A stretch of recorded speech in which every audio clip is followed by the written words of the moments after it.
حضرت ابو ہریرہ فرماتے ہیں رضی اللہ تعالیٰ عنہ کہ بھوک کی شدت سے میری کمر دوری ہو گئی، تو میں ڈرا کہ کوئی مجھے نقصان نہ ہو، تو مسجد نبوی کے ایسے گوشے پہ بیٹھ گیا جہاں لوگوں کا گزر ہوتا تھا۔ میرا خیال یہ تھا کہ کوئی شخص مجھے دیکھے گا اور دیکھ کر کے پہچان جائے گا کہ مسئلہ کیا ہے، لیکن جو بھی گزرتا سلام کر کے چلا جاتا، شاید اسے جلدی ہوتی، یا پھر ہستی پلکوں کے نیچے غم بھی پلتے ہیں، مگر کون دیکھتا ہے اتنی گہرائی میں۔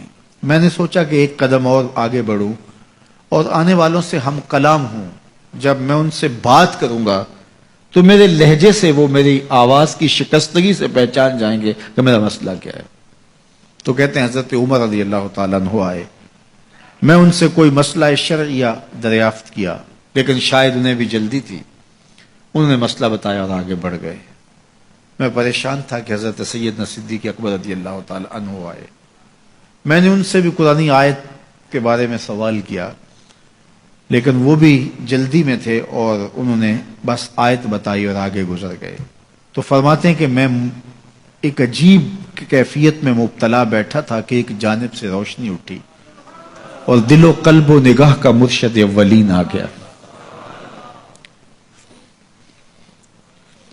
تو کہتے ہیں حضور آ گئے، تو چونکہ میری عادت بنی ہوئی تھی کہ میں ہر آنے والے سے مسئلہ ہی پوچھ رہا تھا، تو میں نے حضور سے بھی مسئلہ پوچھ لیا۔ تو حضور نے میری جانب دیکھا اور پھر زیر لب مسکراتے ہوئے بولے، ابو ہریرہ بھوک لگی ہوئی ہے؟ میں نے کہا جی حضور مجھے بھوک لگی ہے۔ کہا میرے پیچھے آ جاؤ۔ حجرات اقدس کی قربت میں حضور پہنچے تو اہل خانہ کو آواز دی کچھ کھانے کے لیے ہے؟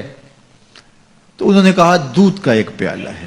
مجھے فرمانے لگے ابو ہریرہ وہ جو صفہ کے چبوترے پہ بیٹھے ہیں جاؤ ان کو بلا لاؤ۔ کہتے ہیں دودھ کا ایک پیالہ، اور مجھے تسکین ہوئی تھی لیکن 70 آدمی بیٹھے تھے وہاں۔ خیر حکم تھا، میں بلا لایا، میرے ہاتھ میں دودھ کا پیالہ دیا، کہا ابو ہریرہ دائیں سے شروع ہو جاؤ۔ اب میں ایک شخص کو پیالہ دیا اور دودھ کو دیکھنے لگا، اور وہ سیراب ہو کے گٹا گٹ پینے لگا، اپنی بھوک اور پیاس مٹا چکا، اور میں نے دیکھا کہ ایک قطرہ بھی کم نہیں ہوا۔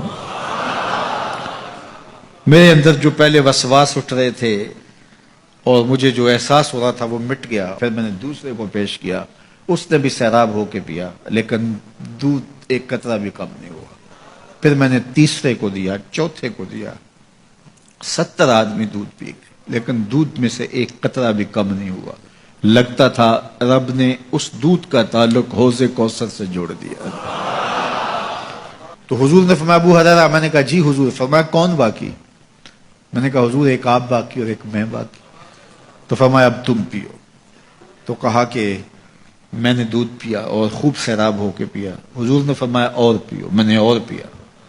پھر فرمایا اور پیو۔ میں نے کہا مجھے قسم ہے اس ذات کی جس نے آپ کو حق کے ساتھ مبعوث کیا ہے، میرے میں ایک قطرے کی گنجائش بھی نہیں ہے۔ حضور نے میرے ہاتھ سے دودھ لیا اور خود نوش جاں کرتے ہوئے فرمایا ساقی القوم آخرہم شربا، قوم کا جو ساقی ہوتا ہے وہ آخر میں پیتا ہے۔ تو دودھ کا ایک پیالہ 72 لوگوں کے لیے کافی ہو گیا۔ یہ صحیح حدیث کے اندر حضور کا معجزہ موجود ہے، آپ نے بارہا علماء سے سنا۔ لیکن اس تربیتی عمل سے بھی کبھی غافل نہ ہونا کہ 2 جہاں کا سردار ہے اور 71 آدمیوں کا جوٹا نوش جاں کر رہا ہے۔ آج جب دولت پھیل رہی ہے، لوگوں کے پاس وسائل زیادہ ہوتے چلے جا رہے ہیں، تو ان کو ایک دوسرے سے گھن آنا شروع ہوتی ہے، برتن الگ ہوتے چلے جاتے ہیں۔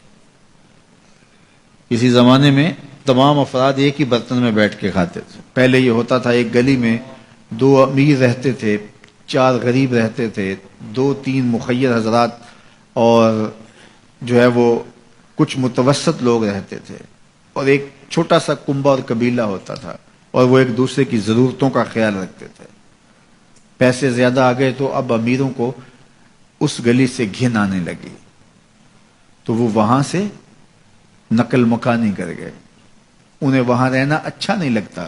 یہ بات ذہن میں رکھیے گا کہ ہمارے دین نے ہمیں ایک دوسرے کے دکھ بانٹنے کی تلقین کی ہے، ایک دوسرے کے قریب ہو کے رہیں اور ان کی ضرورتوں کا خیال رکھیں۔ اپنی استطاعت کے مطابق کسی کی عزت نفس کو نقصان پہنچائے بغیر شہرت، ریا اور کسی اس طرح کی مرض کو اپنے قریب جو ہے وہ نہ آنے دیں، اور لوگوں کی اس مخفی انداز سے مدد کریں کہ ان کی ضروریات پوری ہوں۔ بلکہ میرے حضور نے ارشاد فرمایا، جس شخص نے صدقہ کیا اور اتنے مخفی انداز میں کیا کہ جو دائیں نے خرچ کیا بائیں کو خبر نہیں ہوئی، جب بائیں کو خبر نہیں ہوئی تو ہمسائے کو خبر کیسے ہوگی؟ لیکن یہاں تو 7 اخباروں میں خبر چھپتی ہے کہ فلاں صاحب نے فلاں غریب کی بیٹی کی شادی کی ہے۔ ذرا سوچ، اگر یہاں تیری بیٹی کھڑی ہوتی تو تیرا روح سخن کیا ہوتا؟ لوگوں کی غربت کا مذاق نہ اڑاؤ، لوگوں کے جذبات سے کھیلو نہ۔ اللہ نے اگر آپ کو کچھ عطا کیا ہے تو پھر لوگوں کی ضرورتوں کو پورا کرو، لیکن ان کے جذبات سے مت کھیلو اور لوگوں کی ضرورتوں کا پورا خیال رکھو۔